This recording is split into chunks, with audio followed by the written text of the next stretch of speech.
Dalam menentukan skill atau kemampuan, seseorang tidak melulu persoalan genetik atau keturunan. Karena di dalam penelitian, genetik kepintaran seorang anak diturunkan dari seorang ibu hanya 40-60%. Tidak seluruhnya sifat, pemikiran, atau kelakuan itu berasal dari keturunan. Sebagiannya bisa kita bentuk sendiri. Saya pernah ada pengalaman menarik pada saat berkumpul dengan teman-teman entrepreneur. Di dalam perkumpulan itu, teman-teman saling sharing satu sama lain terkait pengalaman masing-masing dalam menjalani usaha atau bisnis. Yang pertama disampaikan oleh teman saya yang bernama Hilma, seorang gadis yang memiliki skill usaha atau bisnis sejak dini karena tuntunan dari orang tua. Pada saat itu, sang ibu pernah berkata kepada Hilma, "Nak, mau jualan sambil sekolah? Buat tambahan sangu nanti hasilnya." Si Hilma terdiam berpikir sejenak dan akhirnya menjawab, "Boleh bu, emang jualan apa? Nanti ibu buat kue. Nah, kuenya kamu bawa ke sekolah. Kan kebetulan di sekolah belum ada kantin. Nanti setiap istirahat sekolah kamu tawarkan dagangan kamu itu ke teman-teman atau ke kelas-kelas."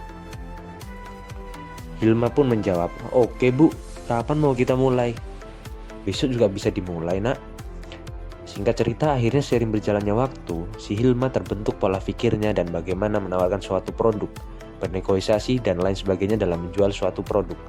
Tidak mulus begitu saja, karena sempat ada beberapa komentar dari sebagian teman Hilma. Ada yang berkata, "Sekolah ya sekolah, jangan jualan, sekolah kok sambil jualan." Tapi karena mentalitas seorang Hilma yang kuat, Hilma bodo amat dan meneruskan usahanya berjualan. Toh Hilma merasa yang dia lakukan tidak salah dan halal. Tanpa dirasa kebiasaan berdagang itu terbawa dari SD sampai lanjut sekolah menengah atas. Dan kini seorang Hilma sudah kuliah. Dan ia memiliki berbagai macam jenis usaha seperti menjual pisang nugget, berjualan produk di marketplace, dan lain sebagainya.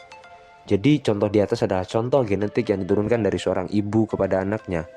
Lanjut kepada teman saya yang satu lagi, yakni Mas Ainun. Pada saat di pesantren, dia seringkali merasa bahwa sangu yang ia terima kurang cukup buat biaya hidup sebulan. Alhasil, Mas Ainun berinisiatif untuk mencari kerja dan akhirnya dapat juga. Mas Ainun kerja menjadi pedagang gorengan. Ya, walaupun masih ikut orang. Karena kebiasaan dia yang gak enakan, seringkali setiap kali temannya membeli gorengan, ia bonusi dengan menambahkan jumlah gorengan yang ia beli. Alhasil, karena kebiasaan itu, tanpa disadari Mas Ainun terus-menerus mengurangi uang gajinya yang dipotong karena seringkali memberi bonus gorengan pada saat temannya membeli.